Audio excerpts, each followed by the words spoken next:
Tutorial I show you how to set y-axis as log scale. Okay, let's take some sample data like x equal 1 to 100 and y equals x square. Okay, and plot the data like figure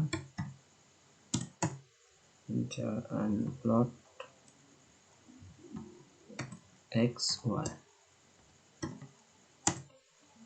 Okay, and I'm not going to title or x level to if you run this.